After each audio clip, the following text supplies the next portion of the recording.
Bia bogamene ma defefe Ah, darling. Yes, Oh, dear. ni. I'm a grandchild as well of Mammy Premier, near Basse, dear. Not Tamfo, and your woman Sabbath see ne. Yen frasie, Namifakasia Boru, and somewhere. Convena, ya, would dear Domini Moo, Pensioner Bonders Forum, Dr. Edwana Nientry, and was say, Wamabakwa, Jina, Sikasema Sue, Kopim se wura, can we for dear Tabas and Adria, you won't dear friend Cratemu. Now to me, Abu San say, Saturday change program no abano. Quack for her papa, dear bro, more.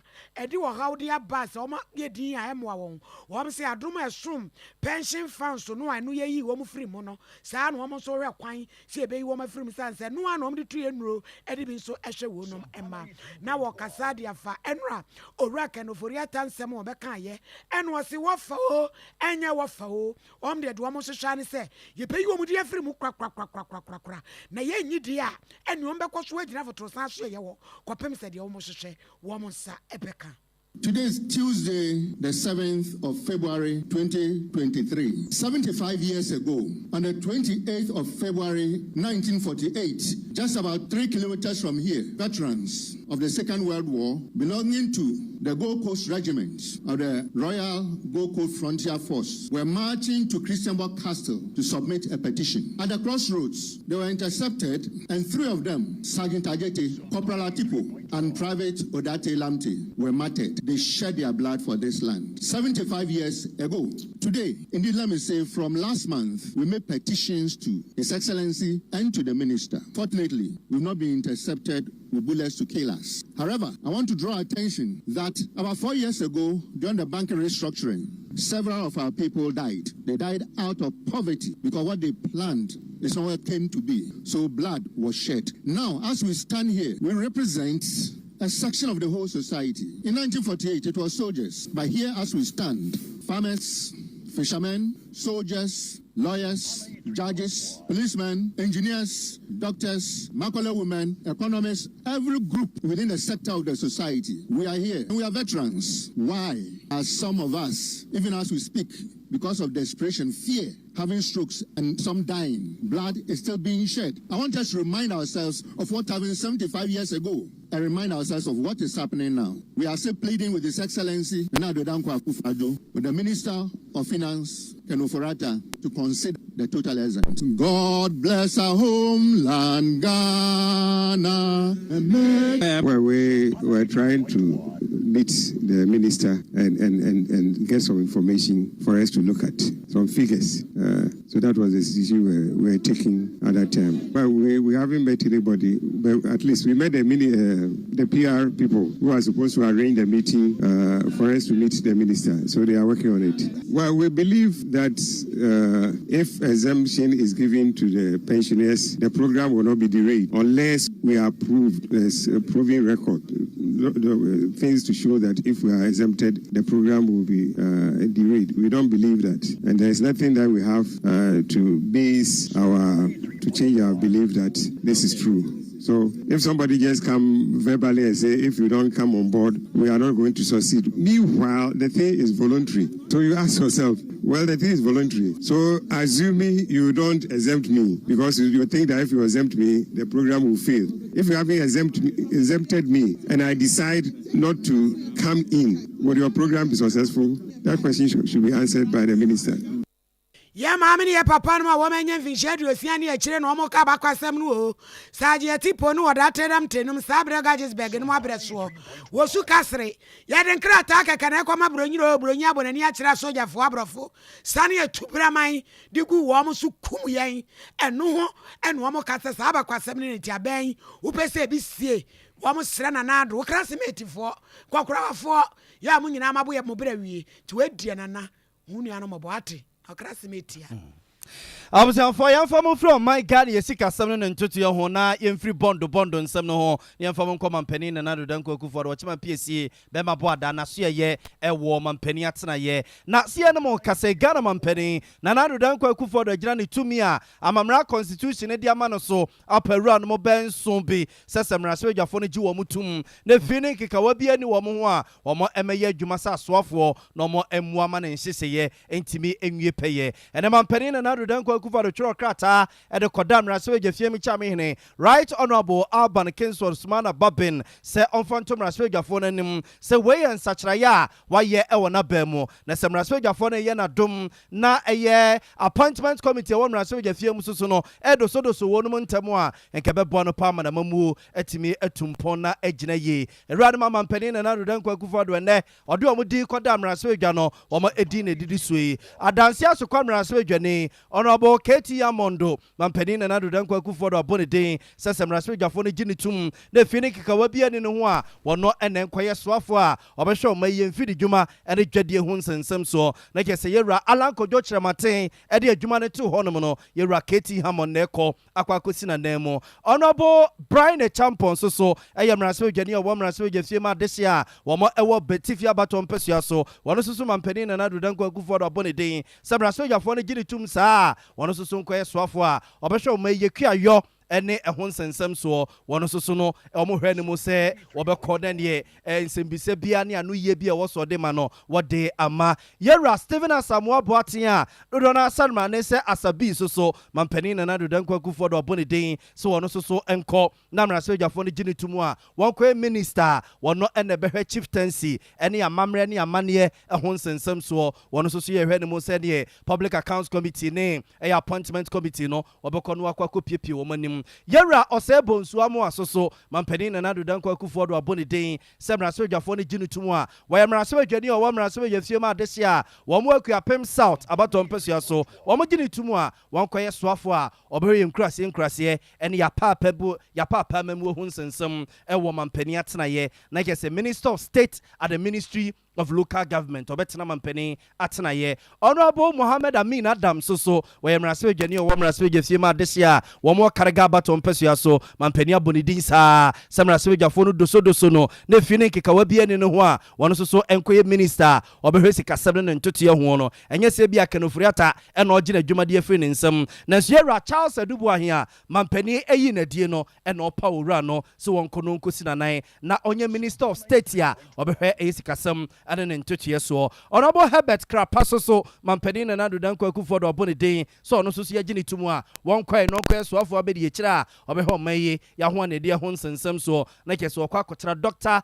Matthew Poku Prempeh na po na tena hɔ no mu na waboa no ɛna Stephen Amoa Steka mmarahyɛbadwani ɔwɔ mmarahyɛbadwa fie ma adehye a wɔn nhyiaeɛ so abatɔ mpɛsua so wɔn nso so de same adekorɔmɛnte mampanin abɔ ne din sɛ mmarahyɛbadwafoɔ no agye ne tum a wɔnkɔ na ɔnkɔyɛ soafo a ɔbɛhwɛ soafo abɛdi akyire a ɔbɛhwɛ ɛyɛ yɛn mfidi dwuma ɛne dwadie ho nsɛnsɛm soɔ Stephen Amoa Steka so yɛhwɛ ne mu sɛ obenya brɛ na appointment committee no wakɔ wɔn anim na nsɛmbisa bi a wɔn wɔ ebusa no wɔn ebusa na ma na yiyia no na yɛn kɔ mmarahyɛbadwa fie mu na nnɛ sɛdeɛ Speaker of Parliament otumi ɛde saa nsɛm yi ɛto mmarahyɛbadwafoɔ no anim no yɛn kɔ na yɛn kɔ tie sɛdeɛ osi ɛbobɔ so de kyerɛ wɔn fae. I take the opportunity to wish you and the members of the House a happy new year. This is to inform you of certain changes that I intend to make to the government with the approval of Parliament. Following the resignation on 3rd January 2023 of Mr. Alan Chairmanten as Minister for Trade and Industry, Dr. Owusu Afie Akoto on 10th January 2023 as Minister for Food and Agriculture, and of Honorable Ebenezer Kojoku, Member of Parliament for Hunter West, on 3rd February 2023 as Minister for Chieftaincy and Religious Affairs. I have, in accordance with Article 78(1) of the Constitution, nominated the following persons to be appointed as Ministers of State in their place, to the approval of Parliament. 1. Honorable Kobina Tahir Hammond of Parliament for Adanse Asokwa, Minister for Trade and Industry. 2. Honorable Brian Achampo, Member of Parliament for Abetifi, Minister for Food and Agriculture. 3. Mr. Stephen Asamoah Boateng, Minister for Chieftaincy and Religious Affairs. I have further nominated the following persons as Ministers of State, subject to the approval of Parliament. 1. Honorable Mohammed Amin Adam, Member of Parliament for Canada, currently the Deputy Minister for Energy, as Minister of State at the Ministry of Finance, to replace Mr. Charles Ajubuahin, former Minister of State at the Ministry of Finance. And 2, Honorable Osei Bonsu Amu, Member of Parliament for Akwapim South, currently the Deputy Minister for Local Government, Decentralization and Rural Development, as Minister of State at the Ministry of Local Government, Decentralization. I want to inform Parliament for its record that I intend to transfer Mr. Herbert Kraft, currently Deputy Minister for Trade and Industry, to the Ministry of Energy as Deputy Minister for Energy to replace Honorable Mohammed Amin Adam. As a result of the vacancy occasioned because of the reorganization of government, I have, in accordance with Article 79(1) of the Constitution, nominated Honorable Dr. Stephen Amwa, subject to the approval of Parliament. Mr. Speaker, Abusuanti William Rasweje Fiamuchi Amehine Right Honorable Alban Kingsworth Smana Babin and Yetene can William Ra na Odetum Rasweja phoning in enim Sakrata Mamperina Nadu Danko Kufodo Diaba Betuna Nimuno Inti na kwa de dikaya wamo eshe Jumase wamo efri akwama bano na also de two monim na appointment committee ya hubwa na evetene ekoso na abusia sansem wentino yenkwa omano soe na yene Dr. Atiku nkodin komo oyobi a bene ewa manyusemo esaso echere ho ade ewa University of Ghana Legon yene no enkonkodin komo ye musa se we ye reshuffle na Ghana for ye expect ya na doc good evening no yo good evening mimia na mo say era dom na so nyame adom me hu ye pa ye de radia se we ye reshuffle na o expect na Ghana for expect ya na yo binyami da se me fa wa fidi na me kia atiefo nyina I think the reshuffle in general no expected because for a very long time I think ye bi me ka say under the circumstances no na esese omampanyi exercise ewo ne ministers any other appointees because opa amount for some mebo mbu oman no na say e pempen so bi na say nema dia say nyansa ni nipa bako etimunti no say what the other members of your party, other people with various background expertise normal ebeboa. So in that terms no make say near omampejira no very good because I mean a long overdue. You should have done that very long time, but no or the ministers they were performing well but as to whether for me listen me who you know but your finance minister ekawana finance minister enka hone mom wa appointed Honorable Mohammed Amin Adams SM Minister of State at the Ministry of Finance. Ministry of Finance, yeah. Yes. I think it's something because so only finance minister on the son or near sharp or modia say I'm not happy about it at all. Broadly generally say why reshuffle no yes we're expecting say big than so what you say but the current situation now you womb for some time now I think say finance minister no nanka was say osisano so why reshuffle la ko round as a finance minister that's all I think Mr. me enthused about near Ecosun. Yes. So I say yes, the same one is good in some but leaving out the finance minister. You hear him say serious crisis, and it is this same person who led us till for the past 6 years into the mess now. So it was for me. It's obvious. And I was say finance minister no Osisano.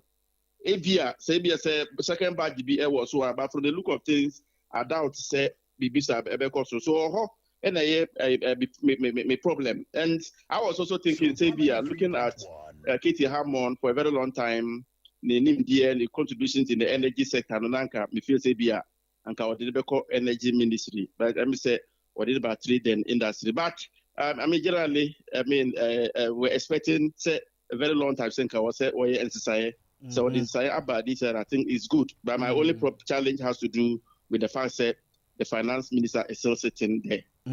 Na doc omo ma ba fofoi ebetima be magic bia na e the changes bi be ba na amanema akɔfɔm kakra sɛneɛ obie su ahokyerɛ obie su ahotwere wɔn a wɔn bɛyi de changes bi ba na magic bi betimasi. It is difficult to say bia nsaya wayi ebia within a short period no betimi anya some but having said that it's very important say because once there were some crop of people what they are sure months say M1 and omu or mine na say enema enkosu I think it was just say or the new crop of people so beba no in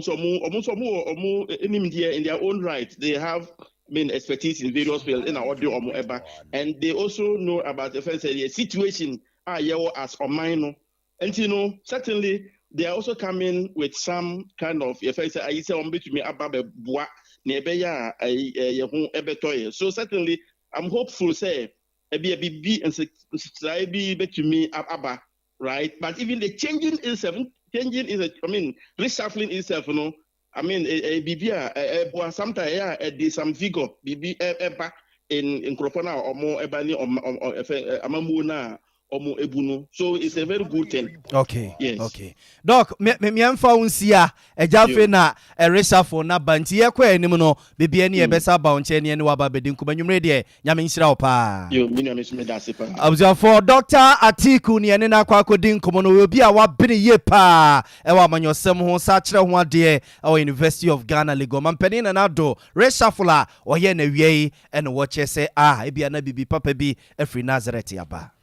Mrashebe de Fiachia me or Manyan Farban Sumana Kingsford Babin and a Washer Business Committee on Mrashebe de Fie send him when Nimuano will reckon no Feriata Yanchana say the dead and Fanny Majano May in Sembiano and Fanfa sad a banish shaya warrior it was a Casemu Akofen Sembebre and so the Abanum was say Mrashebe de Fobe swab a bana chili tom and when sick as some home now how be a name yet me frim Nanina Kofarbai Edrom Kitwano emuni pabako and akotidi abetomu say aban debt restructuring program wa woye no yakwaye ho enso ewo minim yetie onmanyam for aban babin policy statement and some details about the debt arrangements. Parliament is ever prepared to assist government to get out of this quagmire, and so what I can say now is that the church says, Roma locuta, Hausa finita est. Parliament has spoken, and that is the end of the case. The minister be scheduled by the business committee as early as possible because this is an urgent matter. If the pensioners are picketing at the ministry, we need to do this as quickly as possible. And so please, business committee, kindly, urgently schedule the minister to appear before the House to give us a brief on the state of affairs. That ends the matter. Warrior and a watcher Musa Asami, the ono quatri Merachabe Fie, Onmonian for Samuel, Okuja Tabra, Quan of Tom Rachebejani, and Wasiwanya and Krata, every individual, bondholder Siwa, Yana Womuchim said 2023, Brana, or Maya Kong Messica, Yababe Bobo, who cry in Yamobo Hono, and a Babe told Jan Womuchre Muse.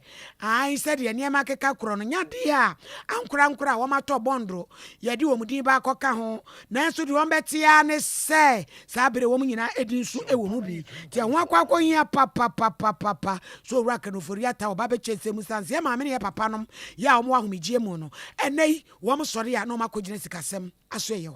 Quote with your permission, Mr. Speaker. Mr. Speaker, the details of the debt operation program will be announced soon to the public and the investor community after the necessary engagements with all relevant stakeholders, unquote. Mr. Speaker, these engagements have not taken place. Members of Parliament have not been engaged. This House has not been engaged. The individual bondholders have told us that they were not engaged. Indeed, the President had assured them a few days prior to the announcement that they will not be part of it. They will be exempted. Now, all of those who were told they will be exempted have all been included. And Mr. Speaker, this is a matter of great concern And this House cannot pretend that our people who we represent here, our constituents, who are so affected, including some of us, Honorable Speaker, who are affected by this exchange program. We need to be briefed. The Minister for Finance must appear before us, and we must debate and agree exactly what should be the nature of this domestic debt exchange program, who should be exempted, and what are the implications, what are the full ramifications on the Ghanaian economy and on the affected citizens who, Mr. Speaker, are currently living in anguish, in pain, and in great anxiety, Mr. Speaker. So, on manya for Samuel Okujeto Ablakwa Northtown Emrashebejani. I was afraid to swallow the Mujina Emra Sway, few more money and from Quendis Yamanoko Natsana ye. Sunny Yamonimus Sam de Dano, Sir Andy Yamanoko can defer do woman one more iron such a honomoa. Say the uncle penny Haruna Drisu, so I am minority leader, Obedia Dom Kumanim, a Kobasebi Assembly Sorenanye, one more ewa some car, and in a new neck Caboso Basa. Say Wakonwa Quatinetri.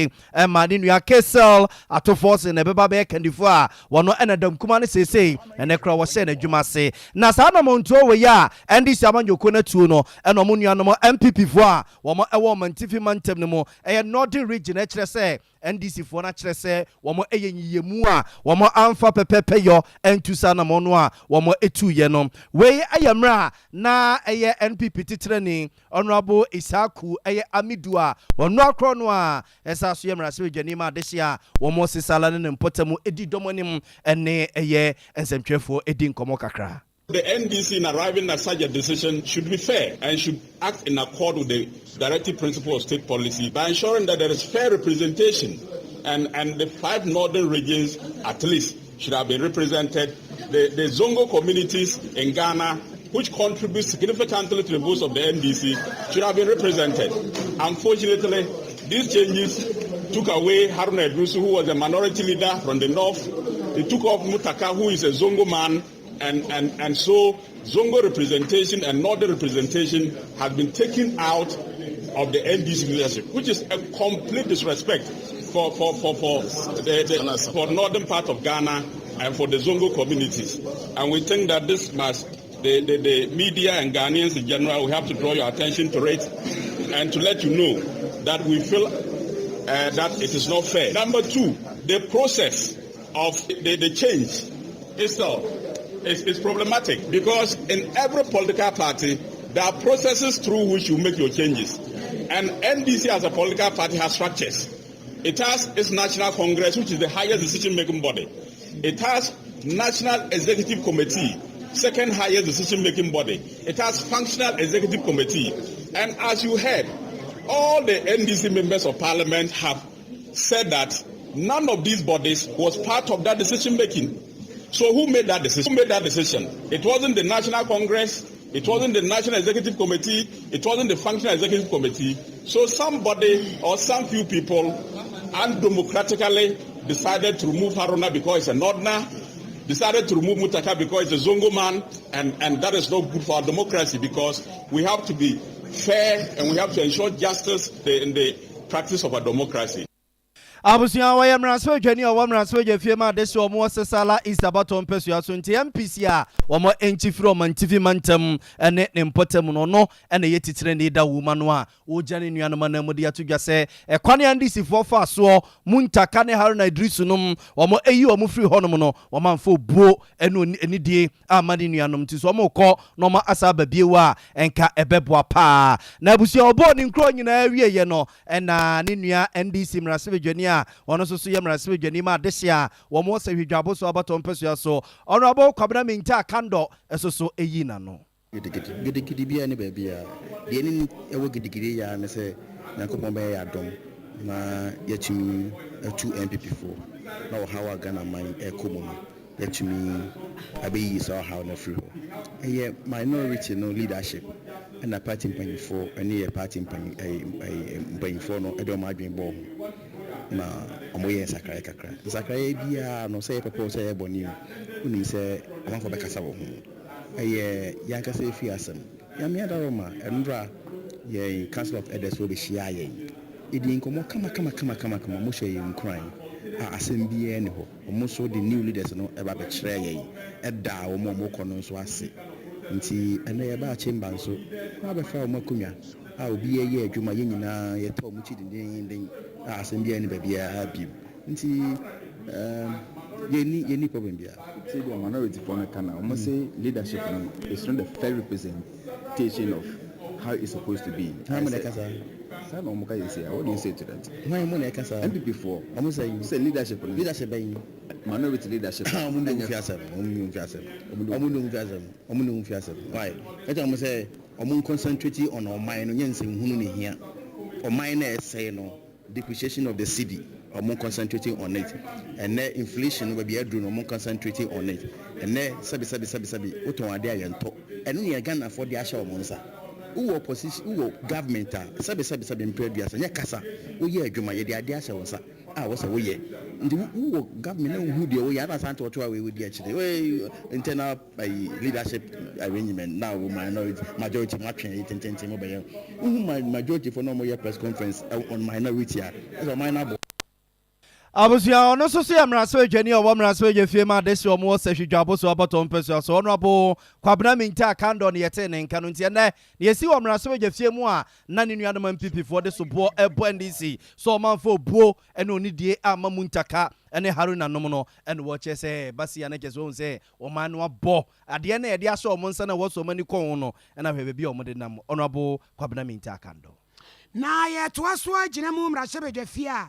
papa o se chairman sabon so na dredrom dodo no ano ene ne bra na edrom ketua no mpanifo edi animu wo mu firi omdwumadi ase na wo kasa pie ene o se wo hwa nyonkofo na eda papa Haruna Idrisu ene wo mu ntem no a eyade na efeye papa yi watranse aye na dwuma fefe se de pani bia be na dwuma so e wo mrahye bedwafie eti onmonyamfo se chairman sabon so se ye no nwanwa se ru ba bi ni kansem bi enso fa ne ho sensem ni nyina nukura bi ada ne we mu wo se ebra no wo gitum se ye wo ho yi mrahye bedwafie na wo so bi betumi asi nanso on de mfinhyansia ne ya womo akobo adwuma no ohunu papa Haruna Idrisu ene na adwuma ya womo ye no se na efin enkekaye biada nso enim onimonyamfo se chemensa bonsu that the parties, not only NDC, but the parties should do serious introspection on their own party's constitutions. That is where the problem is. Let those who have ears listen. Mr. Speaker, I guess, as I said, the other political parties must take a cue from it. Mr. Speaker, let me take the opportunity to express my profound appreciation to the Honorable Haruna Idrisu, the Honorable Muntaka, and also the Honorable James Abeji Cloche in the services that they rendered not only to the minority caucus, but also to Parliament.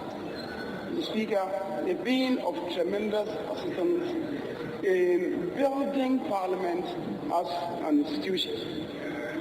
Mr. Speaker, occasionally in our working relationship, there were hiccups. But that is what happens in the established parliaments in all established democracies. The Honorable Haruna Idrisu have become part of me for the past 6 years that we worked together. On occasions, there were allegations of a sellout. Mr. Speaker, let me use this occasion to state emphatically and unambiguously that no such thing ever happened. We developed a very harmonious working relationship, and people then read meanings into them. The business of the minority leader to assist the majority leader in facilitating government work program. And if a person does that, that should not be perceived as selling out to the majority. Mr. Speaker, I wish all the former leaders very well wherever they find themselves. Let me take this opportunity to also welcome the new leadership of the minority to their new position. Onimonya for say chairman Sabonsu.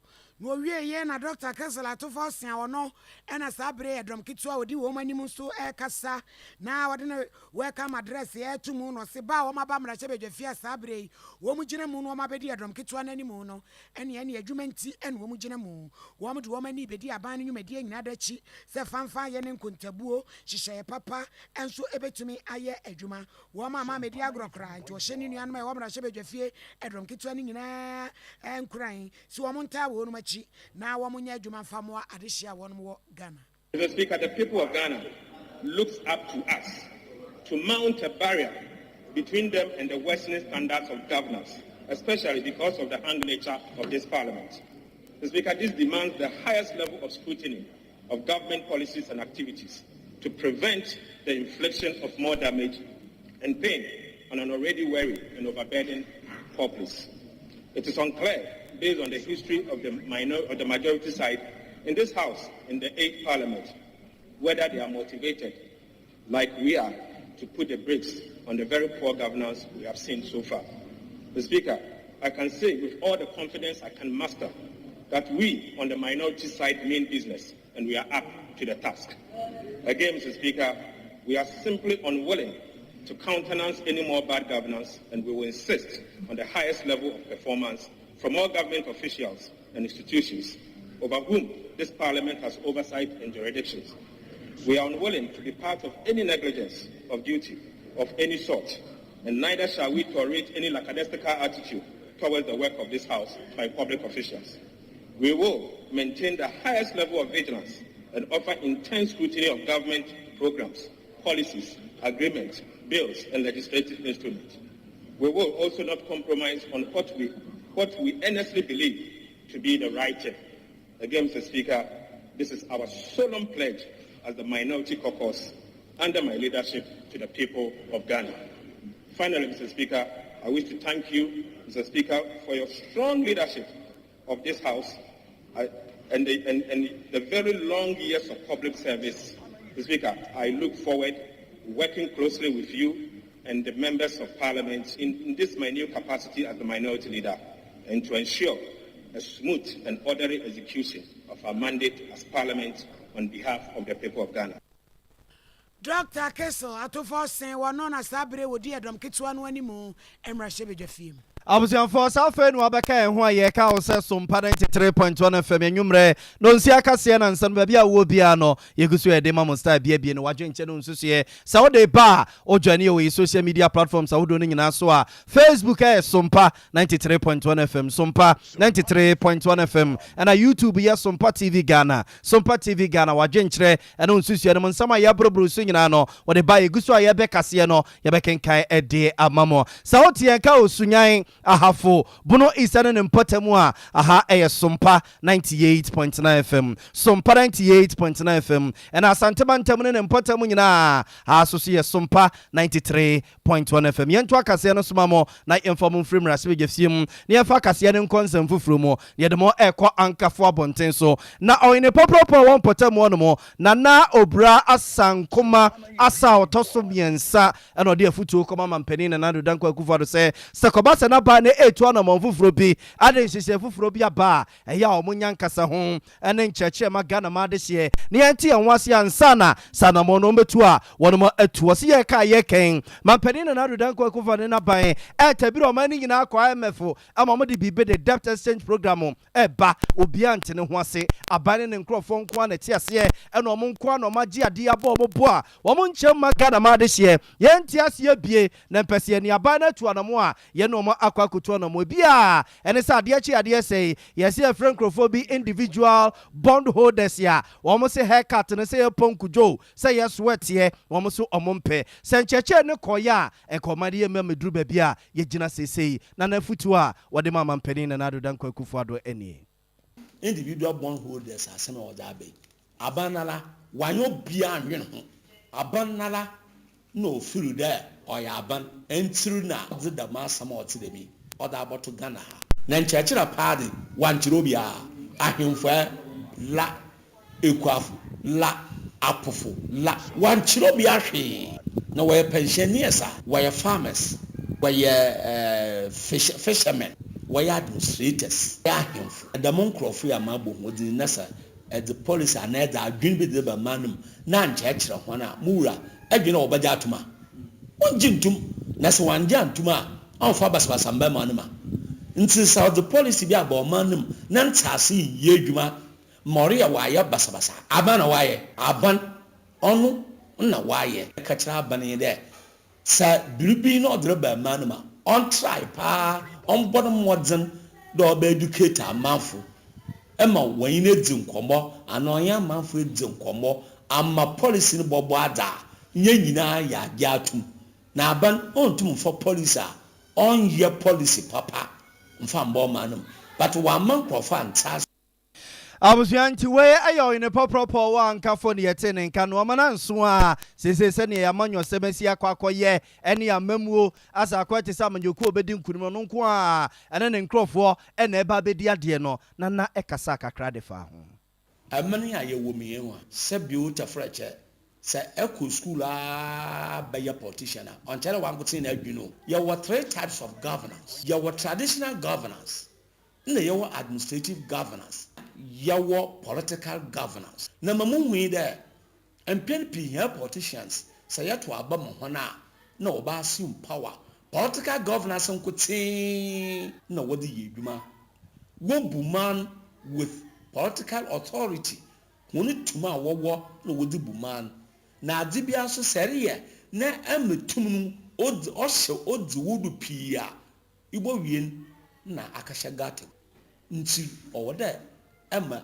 dam systems baasa political governance traditional governance and administrative governance all must be brought to book ɔwɔ dɛ nhia yɛde yɛ adwuma ɔno na yɛde yɛ adwuma na sɛ yɛyɛ analysis wɔ dam 3 types of governance yi a yɛbɔ wie na wɔakyerɛ hɛn beebi a ɔwɔ dɛ policy yɛde fa abusua wɔyɛ ɔyene pɔpɔpɔ wɔ ankafo yɛ wɔ commander edina egwafo ebrem abato mpɛsua so ɛwɔ mfimfin mantam nana obra asankoma sa wɔtɔ so mmiɛnsa ɛna yɛte ne nka no edwira ɛna sabre yɛ kɔ akɔgyina ɛno anwumre Wasubrantam Toy and Framajan Pentu Bip Kenyana ho, Nam so Drama Anglican Senior High School, Sabre and Mebuno, one more Quaco Didi, Emma, one more Dino, Ejiri, and Mebuni Bessa, a Drionu, Ensia, and a one more Epre Praye, and Opea, a study on Yami, Municipal Doctor Superintendent Emmanuel Amwa,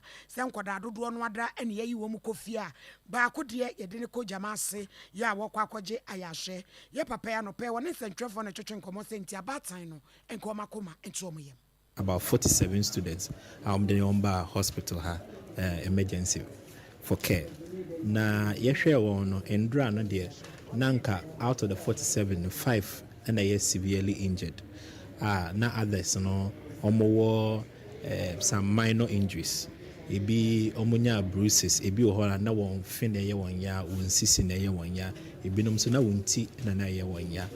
But nyame adom anopa we no omu nyina ho ye the severe injury sisi yewo out of even the 5 na ye kan say ndrom we no eye ba akopɛ ɔno ne de em say ne nan ne nifa no emu abu nti ɔno ne only person a ye be refer no e de na kɔ jamase because ye pe say a doctor for amuhwe dompem ɔmɛhwɛ normal fix ne nan na ama no anopa we ye review no Nkolabe 28 and yepesi discharge one because omuni complaints biya.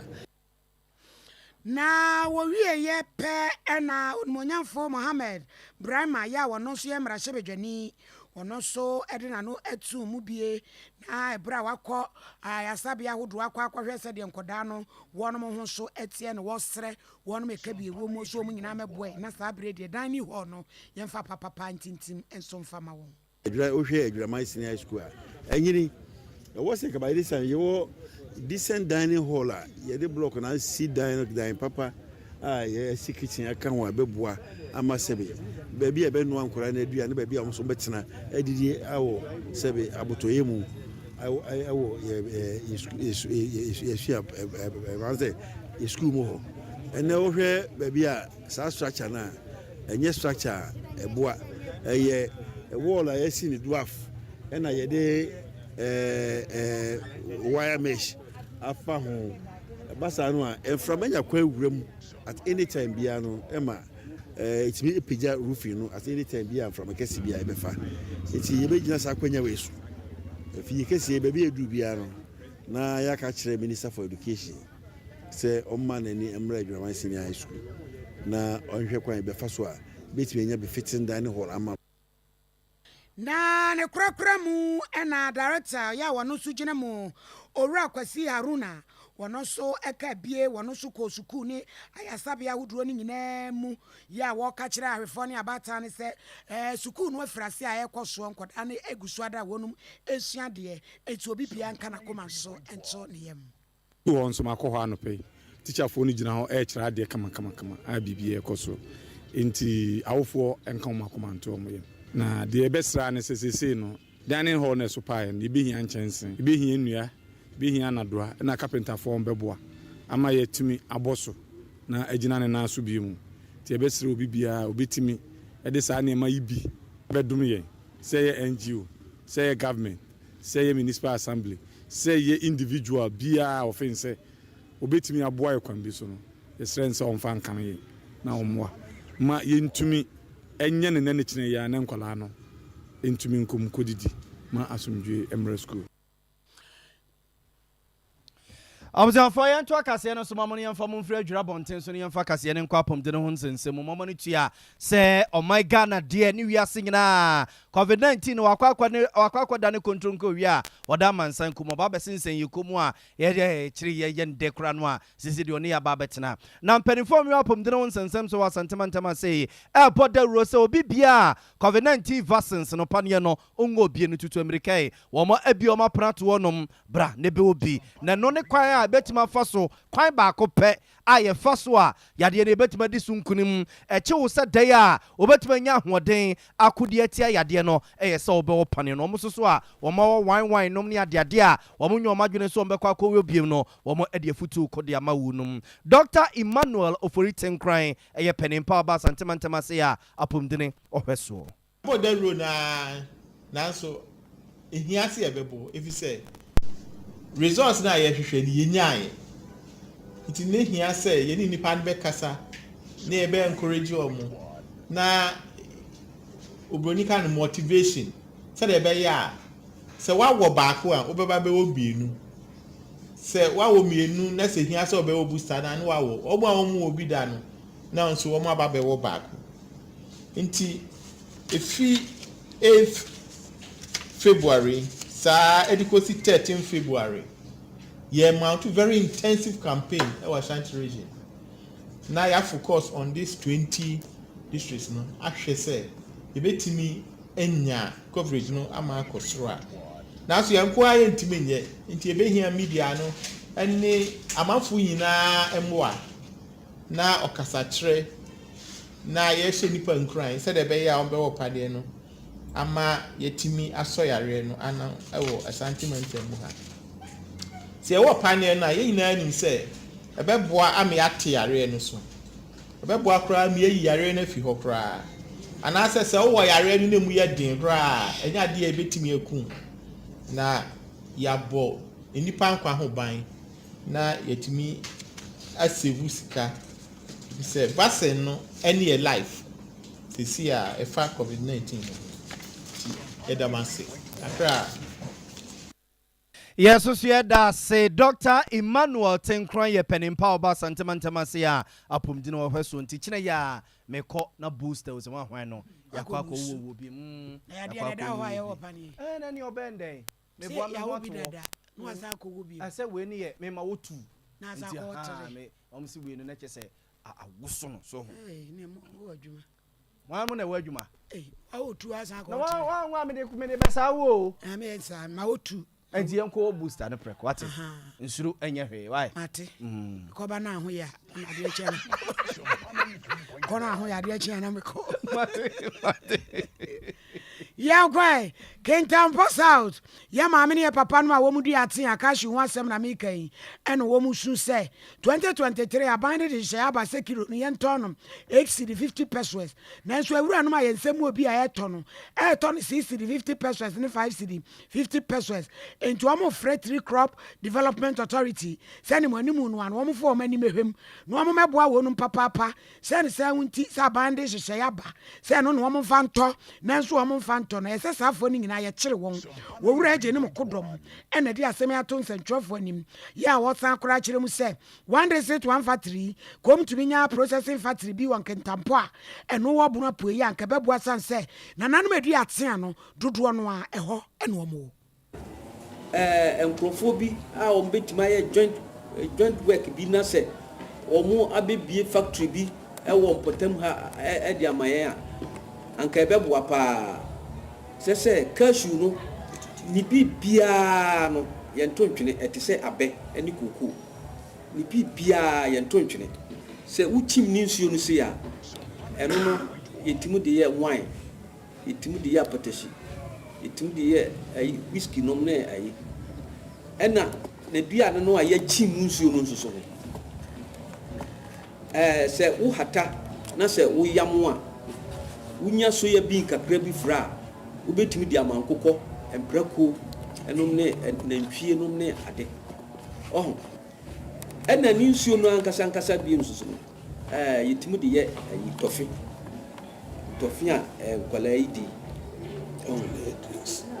yetimu de ye drinks yetimu de ye semina eni emfaso bebre e wo so enti no se aban ye adom na se sa ne ma no aban ema nani nkɔ na se o manani nkɔ cashew no so a emfaso a ye benya free cashew no so no me ha manim ka ebe chen koko na answada wanu su ewie ne de pe enaje nim kodom wode to so na fe po kodua ono so ye second vice chairman Esra ban se de wo koko scholarship no ebra so se no cashew fon so yama won mu bie na ma wo mo manwo masua etimi konanim ade ba ko a pese yesre aban ne mpanimfo ene se te hwe koko a kokofo abomoden a institute scholarship scheme de ama omo farmers eboama koko farmer bia odi akotene o koko mu no ne ma ene ne nananom etimi ko school on koko scholarship e ha nso bunu east ene even bunu nyina no cashew se abeye aduade bia boa enye ekuafo nko a ba ban nyina Ghana man nyina se koko cashew no eboa yema egu ha bebre because the niama esi kontino obese satia no waton ebedru time akola ne be ko school no wasan discard nyina asia ko wura fonu na ebedru time akola ne be ko school kura no niska kura o de be ma akola na ko school eye hawo akola ne bebre wo university a bra o mo bre no enye breketwa na nka aban be boa na da roma sisi a wagye atum se cashew ekuafoi na otimi de minimum price ni adeba na etimi bo ekuafoi wetimi akoso aboa nso na yetimi enya scholarship nso a cashew scholarship se de koko fo no ewo koko scholarship no wey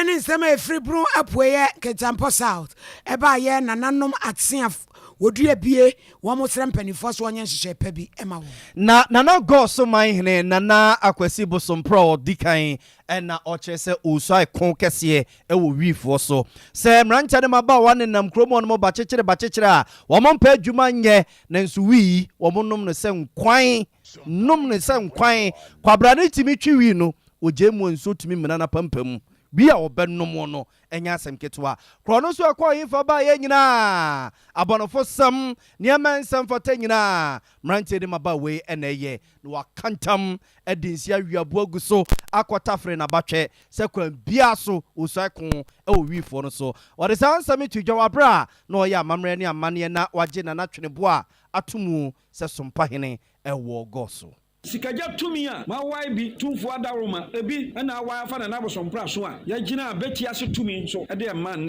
Mabaya Tranconia, Eberson Gosso, who find dear Mamma this year. And whom I saw dear, when you film, a catcher gosso, mine so, said na young shark crom for our Mashasia or Gosso, a dear any policy for a year, young shark cronin tamu babia, Migalam saying 1 year, Yano, Gosso mine, Migalam saying no any we. Then Brantia, Anum we or Gosso crom, we are Brantiana, Brantian Seme, me Babbe 2 Amusosa, if say no Macron. Backroom. Would you also be no would you question go nachi? Unum na badam about fee. No so so be jina crom finfini. Na dia tuatu ankofo aso de. Omo hweye. Nya dia metena hye. Ama omo de wi age kro nafa. Ama na obefa wasi awia made. Obefa wasi awia made. Obefa wasi awia made. Sa na de cheche go so. Go so asunwie kura ade hye a wo krom te se. Ani je go so krom. Ada na me pen so. E na mo be hwa se go so. Anya dia bi besida. Te me kama go so ma te se. Eko aba no. Nya na bo so mpra akọ. Eye go so ma nyina eko. Ade hye na mo sha kire eye mo nyina moko na mo nyina nsore na go so ye a afonso ebe yi abusu anti we na na go so man hene na na akwasi bo so mpra wodi kan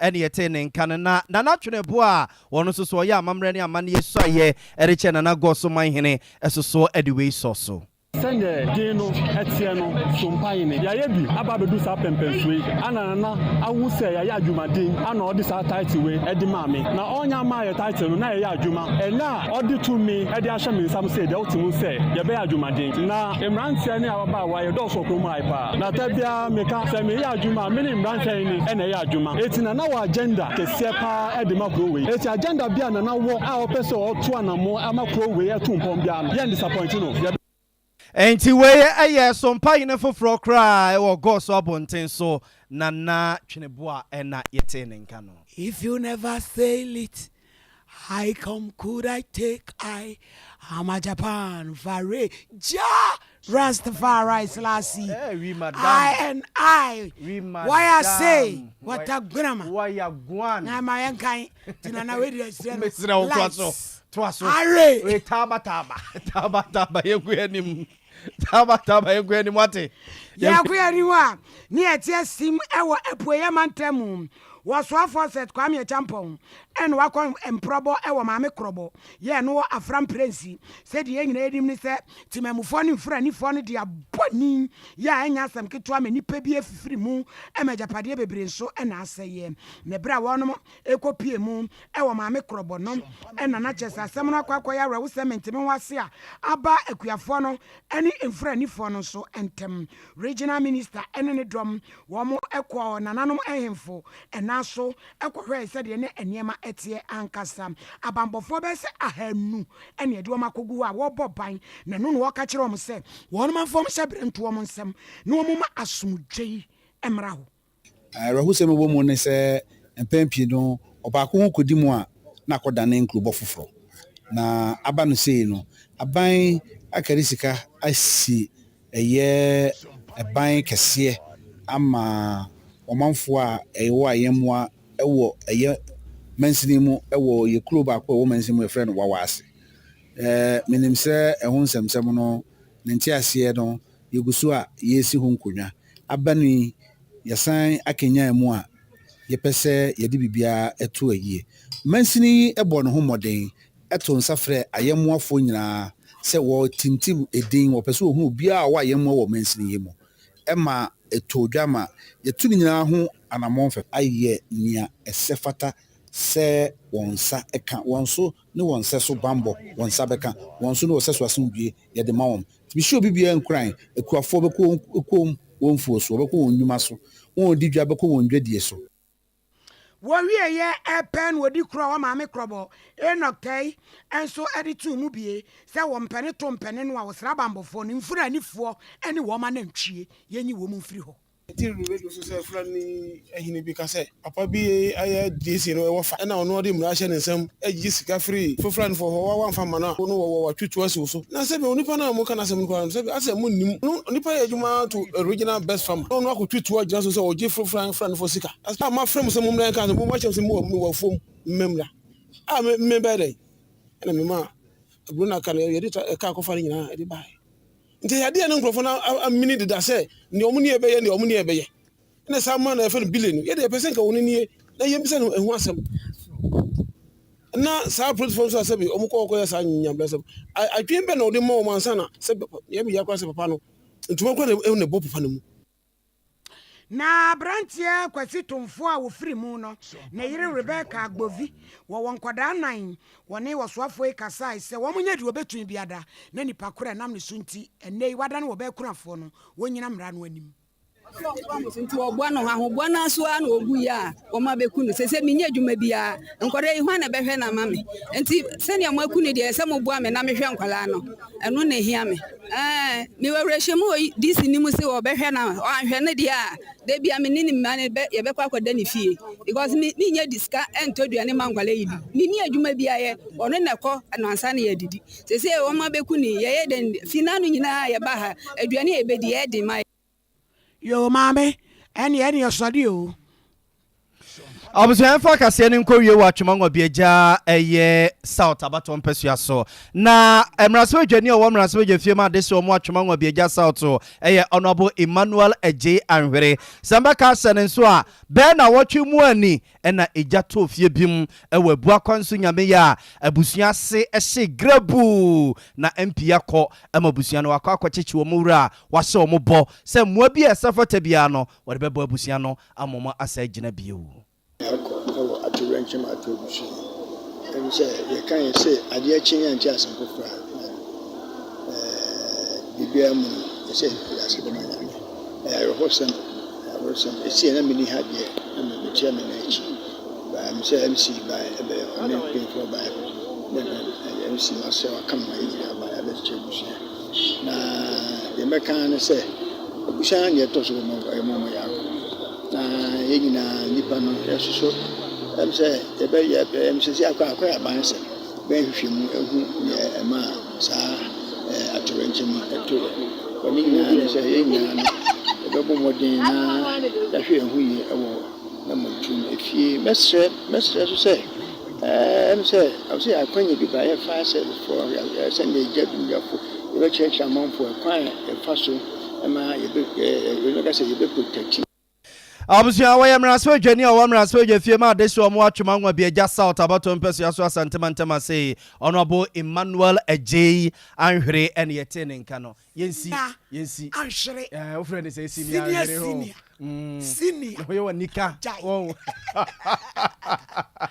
Honorable Emmanuel Eje Anhwere ne wanika ya ya sole okoni Pesua so ma boys ne de ma ani se kai yes adio yango yes sorry amam na say ya waboaji fosio ni ti fosio one na pamfo